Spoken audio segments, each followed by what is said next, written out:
함께 나눌 하나님의 말씀은요, 사무엘상 17장입니다. 오늘 말씀의 전체 내용은 17장 1절부터 끝까지인데요. 제가 오늘 함께 봉독할 말씀은 1절부터 11절까지 우선 보도록 하겠습니다. 사무엘상 17장 1절에서 11절 말씀, 우리가 잘 아는 골리앗과 다윗의 싸움에 관한 말씀, 이 속에 어떤 하나님의 말씀이 우리들에게 전해지는지 한번 귀를 기울이는 시간 되기를 바랍니다. 교독하시겠습니다.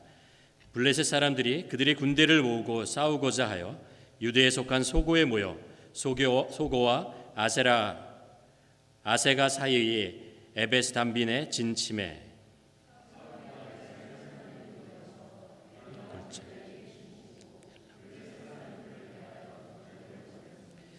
블레셋 사람들은 이쪽 산에 섰고 이스라엘은 저쪽 산에 섰고 그 사이에는 골짜기가 있었더라.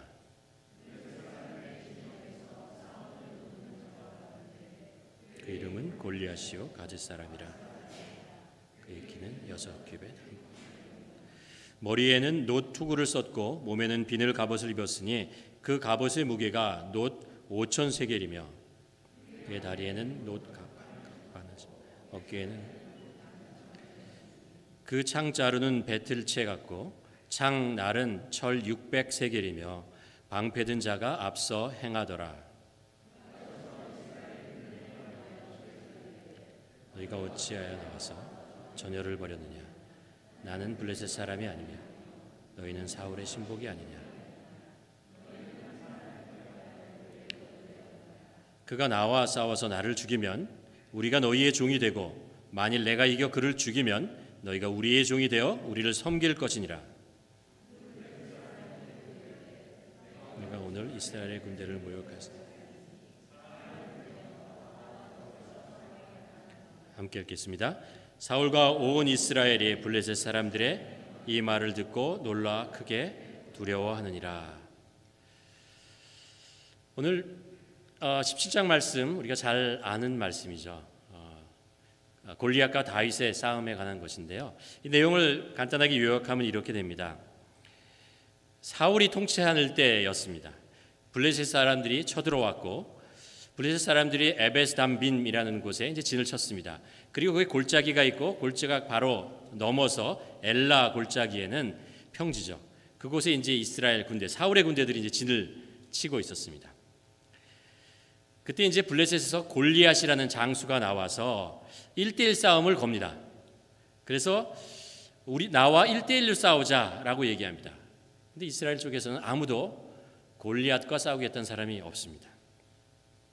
그때 소년 다윗이 아버지의 그 심부름으로 전쟁터에 나왔다가 골리앗이 하나님의 백성을 모욕하는 맛을 듣고서 내가 나가서 골리앗과 싸우겠다라고 자청합니다. 사울왕에 왔죠. 사울왕은 이 소년이 미덥지 않았습니다. 근데 허락했어요. 그리고 다윗은 양을 칠 때 사용하는 막대기와 물매를 가지고 이제 골리앗과 싸가 나갑니다. 근데 뜻밖에도요, 다윗의 물매가 골리앗의 미간에 적중하고 그를 죽이게 됩니다. 사기가 오른 이스라엘 군대는 블레셋 군대를 치죠. 전멸시키는 그런 이야기입니다.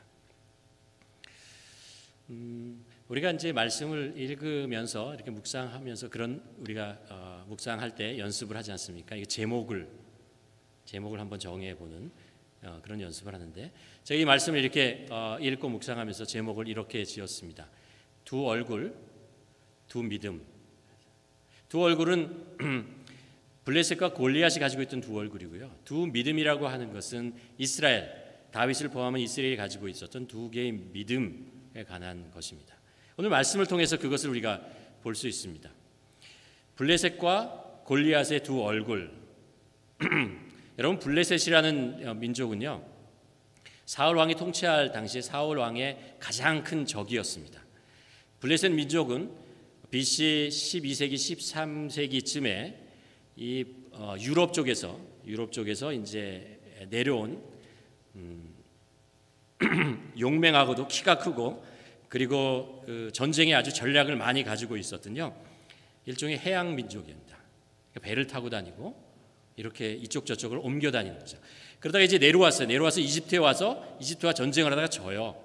그래서 어디에 가서 정착을 하냐면 이스라엘들이 정착하고 있던 팔레스타인 지역 있잖아요. 그 지역 서부에 있는 그 해변가의 5도시, 그곳에 진을 차고 이제 도시 국가를 이루게 되죠. 사사시대에 가만 보면 삼손 있지 않습니까?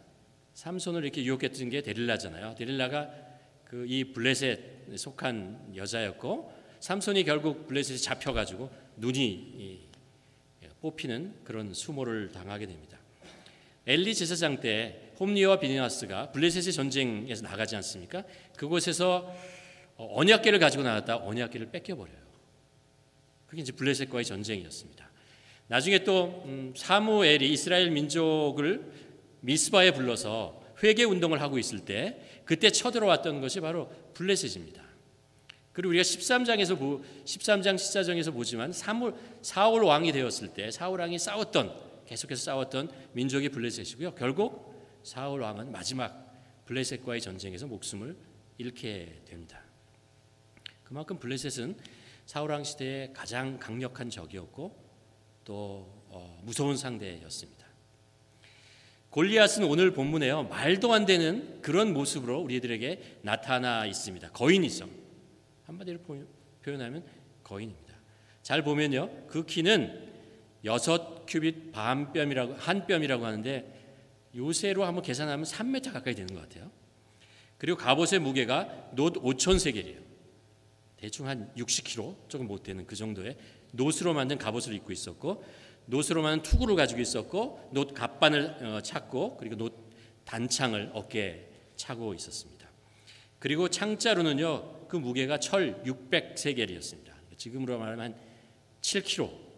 여러분 7kg 가지고 어떻게 나갈 수 있겠어요?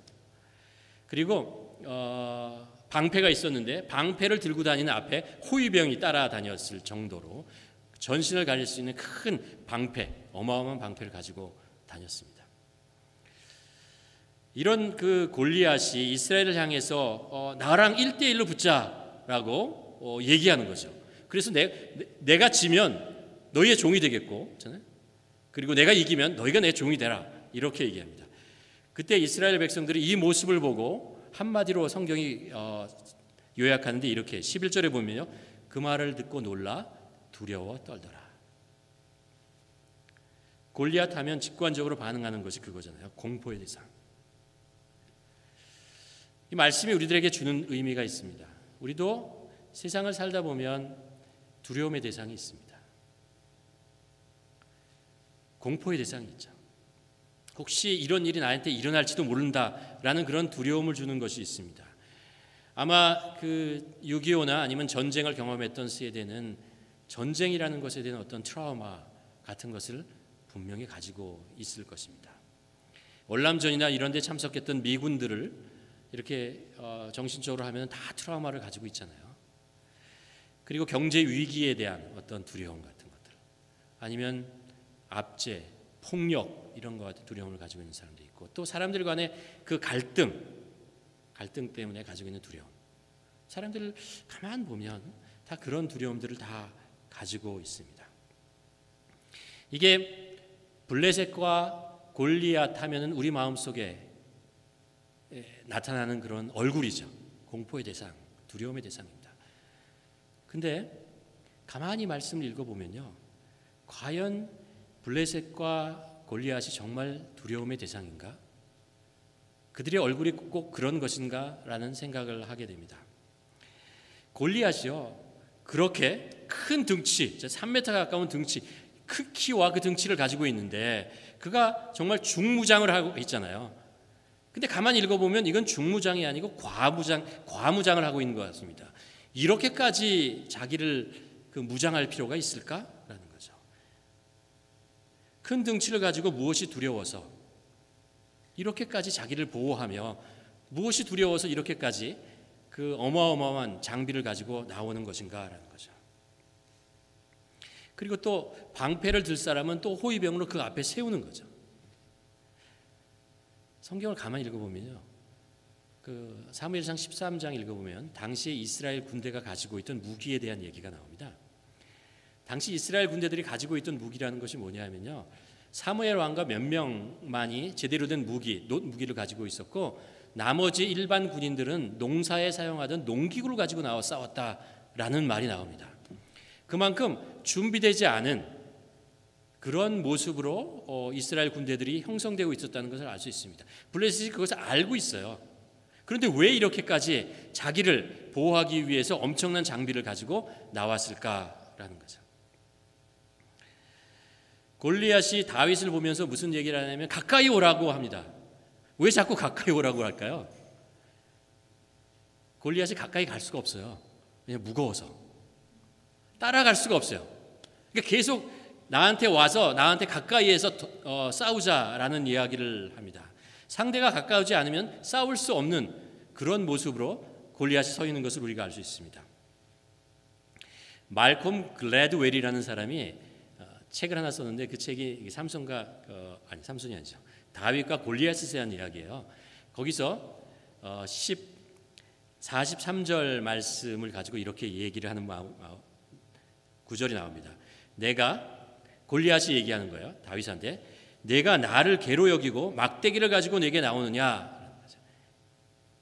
그 골리앗을 상대로 다윗이 나갈 때 가지고 나갈 때 막대기하고 물매잖아요. 이걸 가지고 나오느냐라고 하는데요, 영어 성경을 잘 보면요, 거기에 막대기를 스틱스라고 돼 있어요. 복수를 썼어요. 막대기들을 가지고 나오느냐라는 이야기입니다. 근데 앞에 성경을 가만 읽어보면요, 다윗은 막대기 하나와 물매를 가지고 왔습니다. 근데 이 골리앗의 눈에는 막대기가 여러 개처럼 보여요. 그걸 이제 이 책에서 의학자들의 이야기를 빌려서 이렇게 얘기합니다. 거인증이라는 게 있잖아요. 거인증이라는 게 뭐냐면 뇌의 뇌하수체에 성장 호르몬이 과다하게 분비되는 거죠. 그래서 보통 사람들은 성장 호르몬이 어느 정도 생기다가 멈춰야 되는데 멈추지 않고 계속해서 하는 거죠. 그래서 키가 2m 막 이렇게 올라가는 것입니다. 성장 호르몬이 과다하게 뇌에서 분비되기 시작하면 나중에 그게 종양이 된다고 합니다. 큰 종양이 되는 거죠. 근데 그게 어디를 누르게 되냐면 시신경 쪽을 꼭 누르게 된다고 합니다. 그래서 거인증에 걸려 있는 사람들은 시신경에 문제가 발생하게 되는 경우가 많다고 합니다. 그러면서 이제 그분이 얘기하는 거예요. 이 지금 골리앗이 성경에서 그렇게 얘기하는 것은 뭐냐 하면은요, 이게 시력에 문제가 있는 거예요. 잘 안 보여요. 정확하게 물체를 볼 수 없는 상태에 있는 것, 그것이 분명하다라고 얘기를 합니다. 자세히 골리앗의 그 행동을 보면요, 골리앗이 정말 겉으로 보기에는 무시무시한 것 같지만 약점을 가지고 있어요. 그래서 그 약점을 가리기 위해서 중무장을 하는 것이고, 그리고 그러기 위해서 상대방을 가까이 오게 하는 거죠. 우리가 보기에는 골리앗을 보는 동안 내가 두려움의 대상, 내가 두렵다라고 생각하지만 골리앗은 골리앗 나름대로 밖을 쳐다보면서 두려움을 가지고 있는 두 개의 얼굴을 가지고 있는 존재라는 것입니다. 이스라엘과 그 사울 군대는 골리앗의 외모를 보고 지금 지레 겁을 먹고 두려움을 쌓고 있기 때문에 지금 이 골리앗이 가지고 있는 약점이 보이지 않는 것입니다. 16절에 보면요, 그 블레셋 사람이 40일을 조속으로 나와 몸을 나타낸다라고 해요. 이게 무슨 얘기냐면요, 골리앗이 앞에 나와서 나랑 싸우자 그리고 막 모욕을 하잖아요. 이스라엘 백성들 1대1로 싸우자 막 그러고요, 들어가요. 아침에. 그리고 저녁에 또 나와요. 또 같은 얘기를 싸우자 그러고 나와요. 그리고 또 들어가요. 이걸 며칠 동안 했다고요? 40일 동안 했어요. 그 막강한 군대를 가지고 40일 동안 쳐들어오지 못하는 거예요. 정예 부대를 가지고 있잖아요. 전면전을 펼치지 못하고 계속 이 일을 반복하고 있는 것입니다. 왜 그럴까요? 심리전을 쓰고 있는 거죠. 심리전을 쓰고 있는 거예요. 블레셋 군대의 가장 큰 장수를, 가장 용맹하고 생각하는 장수를 앞에 내려놓고 이스라엘 백성들을 두렵게 만드는 것입니다. 계속해서 두렵게 만들고, 그래서 길을 꺾어놓고, 그렇죠? 그래서 질이 멸렬하게 하기 위해서 계속 그것을 반복하고 있는 것입니다. 그런데 사울과 이스라엘 군대는 이 골리앗의 모습을 보고 겁에 질려서 감히 싸울 마음을 갖지 못하고 슬금슬금 도망을 가고 있는 것입니다. 여러분 당시 역사를 살펴보면 블레셋이 강한 것은 사실이지만 이스라엘은 늘 블레셋과의 전쟁에서 결국 승리해요. 삼손이 블레셋에 잡혀서 눈을 빼앗기잖아요. 그런데 어떻게 돼요? 나중에 삼손이 낙원 신전에 가서 그 기둥을 부셔가지고 거기에 있던 사람들을 다 몰살시키는 것을 알 수 있습니다.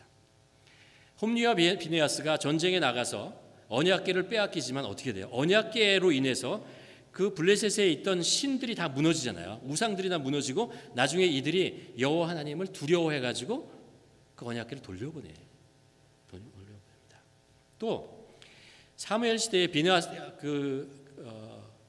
전쟁이 일어나고 있을 때였잖아요. 그때 미스바에서 전쟁을 하고 있을 때 결국 전쟁에 나가요, 이스라엘이. 근데 하나님께서 천둥과 번개를 일으켜서 그들을 두렵게 만들고 하면서 승리하게 만듭니다. 블레셋이 강한 상대인 것은 맞지만 두려워하고 포기할 상대는 아니라는 것입니다. 성경은 계속해서 그들에게 약점이 있고 그들을 두려워할 이유가 없다라고 얘기하고 있는 것입니다. 여러분, 세상의 적들은 만만하지 않지만 가만히 생각해 보면요, 꼭 두려워하고 공포에 떨 대상들은 아닙니다. 우리가 생각하고 있는 재정의 문제, 아니면 건강의 문제, 아니면 전쟁이나 이런 모든 것들이 있잖아요. 우리가 어떻게 보면 믿음의 길을 계속 가는 것을 방해해서 우리에게 방해하는 방법이 뭐예요? 우리에게 두려움을 주는 거예요. 두 가지 방법이잖아요. 사탄이 우리를 노리는 것은 두렵게 하는 것과 하나는 유혹하는 것입니다. 혹하게 만드는 것입니다. 이 두 가지 방법으로 우리가 믿음의 길을 가지 못하게 하는 거죠. 우리가 그 일을 만나면 두려움에 떨면서 내가 가야 할 길, 하나님께서 나를 인도하는 길을 자꾸 나가지 못하고 머뭇거릴 겁니다. 혹시 이거 하나님이 막는 거 아니야?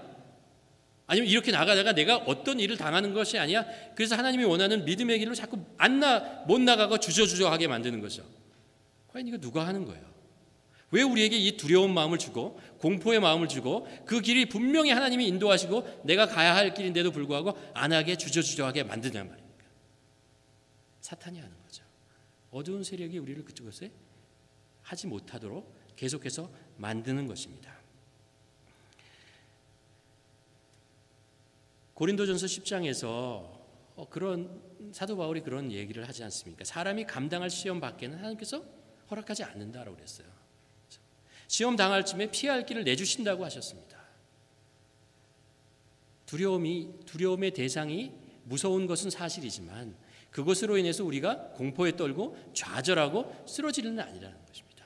우리가 그것을 자세히 보면 우리가 공포의 대상이라고 하는 그들도 두 개의 눈을 가지고 있다는 거예요. 두 개의 얼굴을 가지고 있다는 것입니다. 문제는 그것에 대한 나의 믿음입니다. 세상 사람들은 두 가지 믿음을 가지고 살아갑니다. 하나는 눈에 보이는 것에 대한 믿음입니다. 눈에 보이는 것. 블레셋 군대의 규모를 보고 놀라지 않는 사람 없죠. 골리앗을 보고 깜짝 놀라지 않을 사람이 없습니다. 3m나 되니까. 그 장비를 보세요. 무기를 보세요. 그렇죠. 옛날에 제가 한창 농구를 좋아할 때 지금 이제 전설이 된 샤퀴 오닐이라는 그 선수가 있습니다. 그 선수가 2m 10을 넘는 센터인데요. 키만 큰 게 아니고 등치가 얼마나 큰지요. 눈은 부리부리하고 손은 이제 사람 얼굴 이렇게 다 집을 수 있도록, 그리고 큰 등치입니다. 그래서 농구 골대를 이렇게 잡으면 농구 골대가 부서질 정도로 엄청난 힘을 가졌던 그런 농구 선수인데 그 앞에 내가 딱 서서 농구를 같이 한다? 아니면 씨름을 같이 한다? 말도 안 되죠. 맞아요. 어쩌면 사울과 이스라엘 군대가 떨고 있는 것은 당연할 수 있습니다. 그 거대한 몸집과 나를 비교한다. 사지가 떨 수밖에 없습니다. 그래서 인간은 눈에 보이는 것, 그것을 두려워합니다. 두려워할 뿐만 아니라요, 그것에 의지해요. 인간은 참 이상해가지고요, 자기가 두려워하는 대상을 결국 의지하게 돼요. 어떤 사람의 외모, 언변, 재산, 타이틀. 제가 한 2, 3년 전에 미국에 살던 어떤 분하고 잠깐 얘기를 했는데 이분이 골프 치러 갔어요. 근데 아침에 비가 와가지고 골프를 칠 수가 없어서 클럽하우스에 가서 잠깐 비가 꺼칠 때 동안 잠깐 기다리고 있었습니다. 그때 클럽하우스 문에서 어떤 사람이 이렇게 몇 사람이 같이 수행원과 함께 들어오는 것을 봤어요. 제가 전에 얘기했던 것 같은데 빨간 쇠화타를 입고 하얀 모자를 쓰고 키가 크고 덩치가 큰 사람이 들어왔더니 이 사람이 갑자기 앉아 있다가요 일어나서 손을 이렇게 다섯이 모으고 이렇게 뻣뻣이 서 있다는 거예요. 자기도 모르게. 그 사람이 트럼프였어요. 트럼프가 키가 크잖아요. 187인가 모르고 덩치가 엄청 크잖아요. 사람은 자기를 압도하는 어떤 사람을 보면 이렇게 두려움을 대상이 되고 그 앞에서 뭔가 이렇게 숙이게 되는 그런 게 인간. 그래서 그것을 의지하게 된다는 것입니다. 그러나 눈에 보이는 게 다가 아니죠. 눈에 보이는 것이 우리의 믿음의 대상이 될 수가 없습니다. 골리앗과 다윗과 싸움에서 골리앗이 지잖아요. 쓰러지자마자 블레셋의 그 수많은 군대가요 지리멸렬돼요. 아니 한 사람 죽었는데 왜 그렇게 지리멸렬되고 이스라엘 군대 그 허접한 군대들과 싸워서 두려움 속에서 자기네들이 그 전쟁에 도망가느냐 말이에요. 왜 그렇다고요? 눈에 보이는 것을 의지하고 있기 때문에 그렇습니다. 눈에 보이는 것을 의지하고 있다가 그 눈에 보이는 의지한 대상이 무너지자 모든 것이 무너지고 절망에 빠지게 되는 것입니다. 사울왕도 이스라엘 군대도 마찬가지입니다. 보이는 것을 의지하니까 보이는 것이 너무 크니까 두려움 속에 빠지게 되는 것이죠. 그렇게 내가 믿던 확실하다고 생각하는 그것이 사라지면요 이 마음이 무너지고 겁이 나고 그런 거죠. 우리의 삶 속에도 그렇습니다. 내가 의지하던 것 있잖아요. 그게 나의 건강일 수도 있고 재정일 수도 있고 어떤 배우자일 수도 있고 자녀일 수도 있고 아니면 어떤 사람일 수도 있죠. 그래서 그 사람이 무너지는 걸 보면 마치 이 세상이 끝난 것처럼 절망하게 되고 두려워하고 걱정에 휩싸이는 것을 볼 수 있습니다. 근데 또 다른 믿음이 있어요. 그 믿음은 뭐냐면요. 보이지 않는 것을 믿는 거예요. 보이지 않는 분을 믿는 것입니다. 여기 성경에 보면 한 소년을 그래서 이렇게 딱 우리에게 보여줍니다. 다윗이죠. 소년이에요. 10대 중반 정도밖에 안 하는 한 소년을 봅니다. 마치 이 성경을 이렇게 쭉 읽다 보면요. 이런 것 같아요. 이게 모든 것이 흑백으로 되어 있는데 한 소년만 칼라예요. 거기에만 스포트라이트가 딱 비치면서 보여주고 있습니다. 뭐냐 하면 여기에 보이는 것을 믿지 않는 보이는 것을 믿지 않고 보이지 않는 것을 믿는 한 사람이 있다라고 보여줍니다. 그가 어떻게 이 상황 속에서 어떻게 행동하는가 보자라는 거예요. 거기에 있던 수많은 사람, 블레셋뿐만 아니라 이스라엘 그리고 골리앗 그리고 사울왕 모든 사람들이 보이는 것을 의지하고 살아가고 있는 이 세상 속에서 한 사람, 한 소년, 별것 아닌 것 같은 한 소년은 다른 믿음을 가지고 있다는 것을 보여주고 있는 것입니다. 마치 골리앗의 키와 무기와 목소리 그것이 들리지 않고 보이지 않는 것처럼 그것에 대해서 전혀 두려움을 가지지 않고 있는 한 소년 다윗을 보여주고 있는 것입니다. 사실 다윗은 이 전쟁에 싸움을 하기 위해서 군대로 온 게 아니잖아요. 원래 양을 치고 있었는데 아버지가 자기 아들 장자로부터 3명이 전쟁에 나가니까 그 아들들이 잘 있는지 확인해 보라고 이 막내인 다윗을 먹을 것을 챙겨가지고 보내서 확인하기 위해서 보냈잖아요. 그러다가 와서 골리앗이라는 장수가 자기 민족과 자기의 하나님을 모독하고 있는 것을 보고 나서 그래 흥분하게 되는 거죠. 그래서 이렇게 얘기를 합니다. 26절에 보면 이 할례 받지 않은 블레셋 사람이 누구이기에 살아계신 하나님의 군대를 모욕하느냐. 무슨 배짱, 무슨 용기로 이런 이야기를 지금 다윗은 하고 있는 것일까요? 어떤 믿음을 가지고 있기에 이런 상황에서 겁내지 않고 이런 이야기를 할 수 있는가라는 것입니다.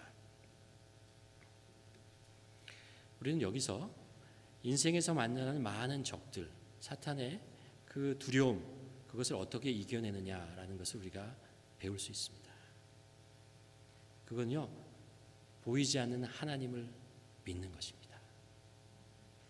보이지 않는 하나님을 믿는다는 것은 다른 표현을 하면 이런 것입니다. 진정한 믿음은 눈에 보이는 것을 믿음의 대상으로 삼지 않는 것입니다.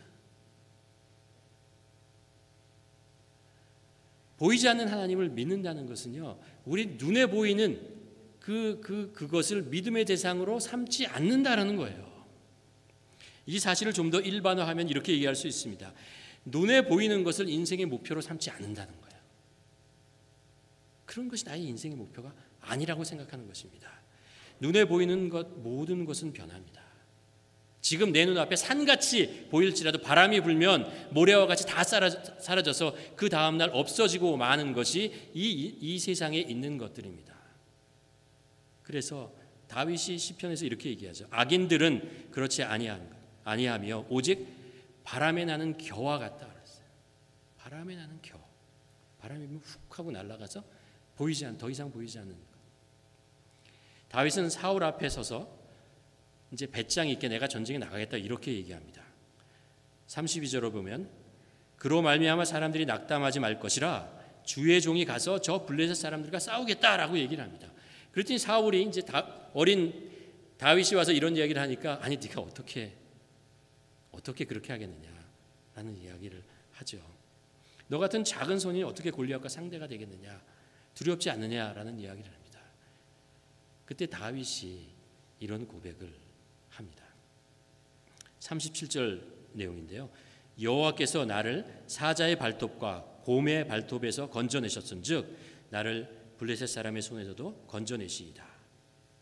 사울이 다윗에게 이르시되 가라, 여호와께서 너와 함께 계시기를 원하노라. 다윗이 목동으로 있을 때잖아요. 그때 맹수들과 많이 싸워야 했습니다. 그냥 낭만적인 얘기가 아니죠. 양들을 이제 먹이로 하는 맹수들이 계속 쳐들어오면 다윗은 도망가고 숨지 않았다는 거예요. 때때로 자기의 양을 빼앗기려고 하면은 나가서 있잖아요. 막대기와 물매를 가지고 와서 싸운 거죠. 그래서 이겼습니다. 다시 양을 찾아왔습니다. 그러면서 얘기하는 것이 이거죠. 이렇게 나를 이 맹수의 손에서 양을 지켜내고 내 생명을 지킬 수 있었던 것은 하나님께서 나를 도와주셨기 때문에 그렇다는 거예요. 내 능력과 내 힘으로 실제로 싸운 것 같지만 사실은 하나님께서 나를 도와주셨기 때문에 내가 그들의 그 어려운 상황 속에서도 생명을 부지할 수 있었고 그리고 양을 지켜낼 수 있었다라고 고백하고 있는 거예요. 이게 다윗이 가지고 있던 믿음이에요. 보이지 않는 하나님에 대한 믿음을 얘기하고 있는 것입니다. 과거에 아까 이스라엘 백성들이 블레셋과 싸웠다고 그러죠. 그 전쟁을 가만 생각해 보면 삼손이 싸웠던 것, 홈리와 비느하스에 의해서 언약궤를 빼앗겼던 것, 그리고 비스바에서 전쟁을 했던 것, 이 모든 것들을 가만 보면요, 블레셋이 이겼어요. 블레셋이 이길 전쟁이었어요. 근데 나중에 가면 누가 이긴 것이 되고 나왔냐면 이스라엘이 이긴 게 돼요. 이상하죠. 블레셋이 계속해서 40일간 이스라엘과 전면전을 펼치지 못하고 계속해서 망설이면서 골리앗을 내서 1대1 싸움을 하는 것은요, 이스라엘 군대가 두려워서 그런 것이 아니에요. 블레셋이 두려워했던 것은요, 역사적으로 이렇게 쭉 보니까 모든 전쟁에서 자기가 승리한 것 같은데 져요. 왜 지는 거죠? 여호와의 하나님 때문에 지는 거예요. 여호와의 하나님이 개입하는 순간 이길 수가 없는 거예요. 계속 지는 거예요. 이스라엘과 1대1로 맞붙어서는 질 일이 없어요. 질 일이 없는데 이상하게 패하는 거예요. 자꾸. 이스라엘 하나님이 그들과 함께 있는 순간. 그런데 반대로 이스라엘 군대와 사울 왕은요, 그런 하나님의 승리, 가져다준 승리는 잊어버리고 눈에 보이는 골리앗과 블레셋의 군대 그 앞에서 두려워하고 떨고 도망가려고 하고 있는 것입니다. 여러분, 잠깐 여기서 우리의 모습을 한번 살펴봐야 합니다. 우리는 이 세상을 살아가는 동안 얼마나 많은 위기와 어려움을 겪고 살았어요. 여러분, 그것이 어떻게 우리가 지금까지 이렇게까지 살아온 것 같아요. 우리가 어때까지 지금까지 믿음을 버리지 않고 계속해서 이렇게 살아왔냐 말이에요. 사실 사탄은 하나님을 두려워하는데, 하나님을 두려워해서 우리를 우리를 골리앗의 모습을 가지고 가장하고 우리를 위협하고 두렵게 만들고 있는 것입니다. 그런데 과거에 하나님께서 나를 지켜주시고 나를 인도하시고 여기까지 하신 그 하나님은 혹시 잊어버리고 또다시 골리앗의 모습으로 나에게 위장해서 오는 그 공포스러운 대상 때문에 두려워하고 힘들어하고 절망하고 주저앉고 그러지는 않느냐.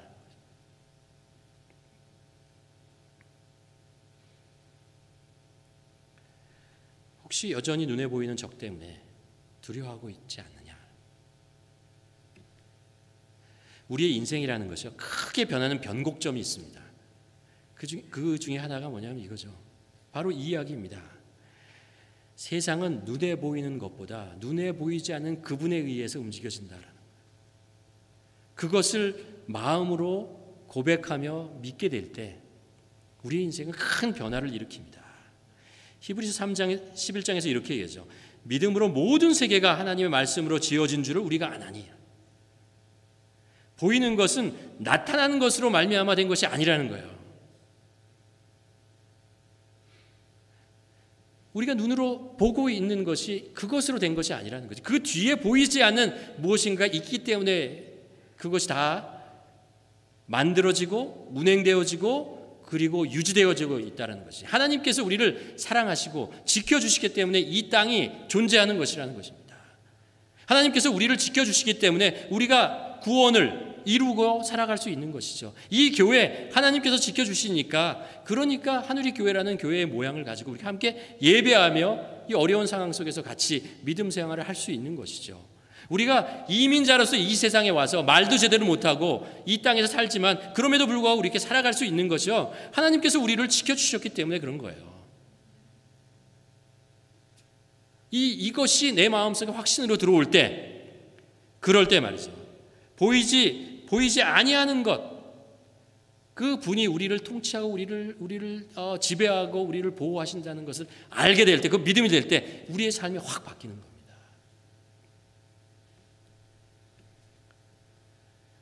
가만 이런 묵상을 해보았습니다. 하나님이라는 분을 우리가 소개할 때 있잖아요. 그 앞에 쓰는 여러 가지 수식어가 있는데 이런 수식어를 쓰죠. 보이지 않는 하나님이라고. 보이지 않으시는 하나님이라는 얘기입니다. 이 말씀을 왜 그렇게 성경에서 얘기를 할까? 가만 묵상해 보았습니다. 이거 인간에 대한 생각을 좀 해야 할 것 같은데요. 인간은 보이는 것을 소유하고 싶어 합니다. 인간은 보이는 것을 지배하고 싶어 합니다. 인간은 보이는 것을 자기의 마음대로 조종하고 싶어 합니다. 그래서 자기의 목적을 이루기 위한 수단으로 사용하고 싶어 하죠. 그래서 우상도요, 자신의 모양을 하기 위해서 우상은 반드시 모양을 만들어요. 눈에 보이는 대상으로 만듭니다. 그래서 자기가 원하는 대로 이 우상이 움직여주기를 바라죠. 성경은 하나님은 그렇게 할 수 없다는 거예요. 보이지 않으시는 분이에요. 우리의 눈으로 볼 수 없고 우리의 지능으로 판단할 수 없는 분입니다. 그분의 크기와 그분의 사랑의 넓이와 그 지혜의 깊이를 우리가 알 수 없어요. 그것을 성경이 보이지 않는 하나님이라고 설명하고 있는 거예요. 보이지 않는 분이기 때문에, 그런 분이 우리 손에 잡힐 수 없는 분이기 때문에 우리가 그분을 경외하게 되는 것입니다. 그분 앞에 머리를 숙이고 그분을 의지할 수밖에 없는 거예요. 보이지 않는 하나님, 그분을 우리를 바라봐야 하고 그분이 우리의 삶을 인도하는, 지켜주시는 분이라는 믿음을 우리가 가져야 하는 것입니다. 보이지 않는 하나님에 대한 믿음은요, 보이는 것에 대한 두려움을 극복하게 만듭니다. 보이지 않는 하나님에 대한 믿음이 보이는 것에 대한 두려움을 극복하게 만든다. 다윗은 보이지 않는 하나님에 대한 믿음을 가지고 있었기 때문에 눈앞에 보이는 골리앗이라는 그 엄청난 그 두려움의 대상에 대해서 두려워하지 않아요. 그리고 다른 사람들이 보지 못하는 것을 보게 됩니다. 우리의 두려움이 차오면요, 우리는 이렇게 해서 두려움에 쌓인다 그러잖아요. 이렇게 보자기에 쌓이는 것처럼, 뭔가 이렇게 씌우는 것처럼 있잖아요. 우리가 뭐 이렇게 쌓이면은, 두려움에 쌓이면은 제대로 보지도 못하고 듣지도 못하고 잘 생각지 못하고 우리 마음이 쪼그라들어서 마음도 연약해지는 것이죠. 그렇죠? 두려움이라는 것은 그것입니다. 그런데 하나님에 대한 보이지 않는 하나님에 대한 믿음이 생기고 이 두려움이 사라지게 되면은 보게 되는 거예요. 누구를 본다고요? 여기서는 다윗은 그 믿음을 가졌기 때문에 골리앗을 정확하게 봤어요. 골리앗에게 약점이 있다는 것을 본 것이죠.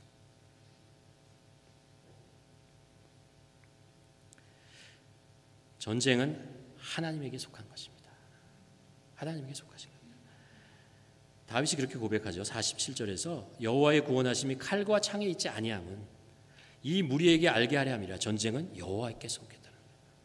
이게 무슨 말이에요? 전쟁은 여호와께 속했다는 것은 우리의 인생은 하나님의 손에 있다는 거예요. 우리의 생명 하나님의 손에 있어요.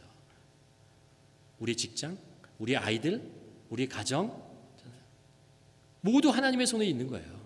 하나님의 손에 있는 거예요.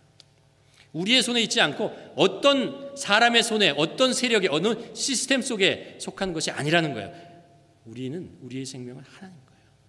하나님이 살려주시면 우리 사는 거고, 하나님이 데려가시면 그 품으로 데려가시니까 가는 거고.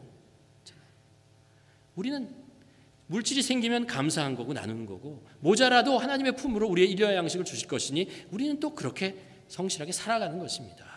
그것이 우리에게 두려움의 대상이 될 수가 없다는 거죠. 다윗은 골리앗을 봤어요. 그 큰 덩치, 그 무거운 장비 있잖아요. 제대로 움직이지 못하고 뒤뚱뒤뚱하고 움직이는 것, 빨리 움직이지 못하고 제대로 보지도 못하는 그의 모습을 보고 다윗이 선택하는 건 그거죠. 사울이 주는 갑옷 다 빼버리고요. 나는 이 막대기와 물매만 가지고 있으면 상대해 보겠다는 거예요.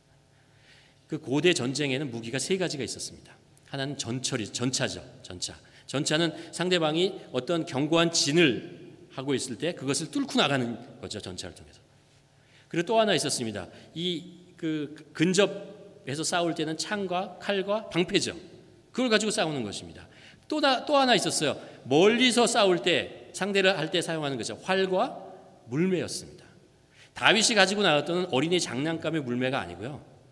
실제로 큰 돌덩이를 가지고 돌리는 그래서 맹수가 곰이나 아니면 사자가 왔을 때 상대할 수 있는, 다윗이 어떻게 사자와 맨손으로 가서 이기겠어요? 그렇죠? 물매를 가지고 그것을 정확하게 상대방을 향해서 적들을 향해 쏠 수 있는 수많은 훈련을 통해서 자기가 닦아나왔던 게 있는 것이죠. 골리앗을 보니 곰과 다를 게 없는 거예요. 곰을 이겼었는데 골리앗을 왜 정확하게 맞추지 못하냐? 두려움에 쌓여 있으니까 다른 사람은 못 봐요. 아무것도 못 보는데 믿음을, 보이지 않는 하나님에 대한 믿음이 보게 만드는 거죠. 그리고 전쟁에 나가게 하고 이기게 하는 것입니다. 하나님께서 우리에게 갖게 하시는 믿음이 바로 이것입니다. 보이지 않는 하나님의 믿음이 있을 때 두려움이 사라진다고요. 두려움이 사라집니다. 두려움이 사라지면 세상을 제대로 볼 수 있게 됩니다. 그리고 우리가 가야 할 길이 보이기 시작합니다. 우리가 하나님의 나라에 대한 믿음이 생기게 되면요, 세상에 대한 욕심이 사라지기 시작합니다. 그래서 욕심이 사라지면 그러면 우리가 가야 할 길이 보입니다. 하나님께서 우리를 인도하는 길이 보이기 시작합니다. 그렇지 않습니까? 우리가 세상에 대한 욕심이 생기면요, 잘 안 보여요. 하나님의 뜻이 잘 안 보여요. 왜 나는 여기로 가고 싶은데 왜 하나님 자꾸 이쪽으로 가게 하십니까? 이곳에 가면 내가 잘 살 것 같은데 왜 나를 이쪽으로 인도하십니까? 라고 자꾸 생각을 하죠. 이쪽으로 가면 내가 안전하고 편할 것 같은데 왜 하나님은 나를 이쪽으로 인도하십니까? 라는 것이죠. 왜 그래요? 하나님은 우리를 이 세상으로 인도하시는 분이 아니라 하나님의 나라로 인도하시는 분입니다. 하나님은 이 세상에서 우리가 오랫동안 살도록 만드시는 분이 아니라 영원한 하나님의 나라를 인도하시는 분입니다. 하나님은 우리를 편안하게 살게 원하시는 것이 아니고 하나님 안에서 평안하게 살기를 원하시는 분입니다. 하나님이 가는, 우리를 인도하는 길이 달라요. 다르다고요. 하나님이 우리를 인도하는 길이 다르다는 것을 우리가 알고 그것을 믿으면 세상에 대한 욕심을 우리가 내려놓을 수 있고, 그러면 내가 하나님의 인도하시는 길로 내가 가야겠구나라는 마음을 가지고 그 길을 찾아갈 수 있어요. 우리가 오늘 말씀을 보면서 다윗과 골리앗의 싸움이 무기의 싸움 아니라는 것을 알죠. 골리앗이 가지고 있는 무기가 더 최첨단이냐, 더 강력한 파괴력을 가졌냐, 아니면 다윗이 가지고 있는 물매가 더 강력한 그런 첨단 장비이냐, 그 싸움이 아니죠. 그 싸움이 아니잖아요. 믿음의 싸움이잖아요. 누가 보이는 것을 믿고 사는 사람과 보이지 않는 것을 믿는 사람의 싸움을 얘기하고 있는 것입니다. 아까 얘기한 것처럼 그 당시에 모든 사람들이요, 보이는 것을 믿고 살았어요. 그래서 자신을 보이는데 강하게 보이고, 보이는데 아름답게 만들고, 보이는 게 좋게 만들면 그것이 자기가 강하고 자기가 인정받고 자신이 높아진다고 생각하는 그런 시대에 하나님께서 아니라고 얘기하는 거죠. 보이지 않는 하나님을 믿을 수 있어야, 그분의 존재를 믿어야, 그분이 나의 삶을, 우리의 삶을, 우리의 역사를 인도하시는 분이라는 것을 우리가 확신을 해야, 그래야 비로소 우리는 그 두려움, 그 유혹에서 이겨낼 수 있는 것입니다. 그 싸움을 얘기하고 있는 거예요. 그리고 오늘도 우리는 그 싸움을 싸워야 합니다. 왜냐하면 여전히 세상은 보이는 것을 믿고 보이는 것을 의지하며 우리들이 그 길을 가기를 원하거든요. 그것을 유혹하고 그것을 우리를 끌어오기 때문에 그렇습니다. 끌고 가기 때문에 그렇습니다. 그것을 이겨낼 수 있는 방법은 보이지 않는 하나님을 의지하는 것입니다. 그럴 때 우리는 그 욕심과 그 유혹을 이겨내고 하나님의 나라, 영원한 세상, 진리의 길로, 제자의 길로 나가는 우리가 될 것입니다. 바라기는 보이지 않는 하나님에 대한 믿음을 가지고 선한 싸움에 승리하는 우리 모두가 되기를 주님의 이름으로 간절히 축원합니다. 기도하시겠습니다. 우리 한번 기도했으면 좋겠습니다. 우리 마음을 한번 주님 앞에 내어놓고 한번 솔직하게 한번 고백해 보았으면 좋겠습니다. 나는 보이지 않는 하나님을 믿는 그런 사람인가, 아니면 보이는 세상을 의지하고 그것을 삶의 목표를 향해서 정하고 쫓아가고 있지는 않은가. 오늘 이 말씀을 보고 혹시 내가 사울과 같은, 이스라엘 백성과 같은 두려움에 떨고 있는 믿음 속에 있지 않은가, 우리 자신을 돌아보며 하나님, 우리가 보이지 않는 우리 하나님을 의지하고 살아가게 하시고 그것을 통해서 이 세상의 두려움과 유혹을 떨쳐내며 이겨내며 내가 가야 될 분명한 길을 찾으며 걸어갈 수 있는 나의 인생, 우리들의 인생 되게 도와주시옵소서. 우리 함께 기도하시겠습니다.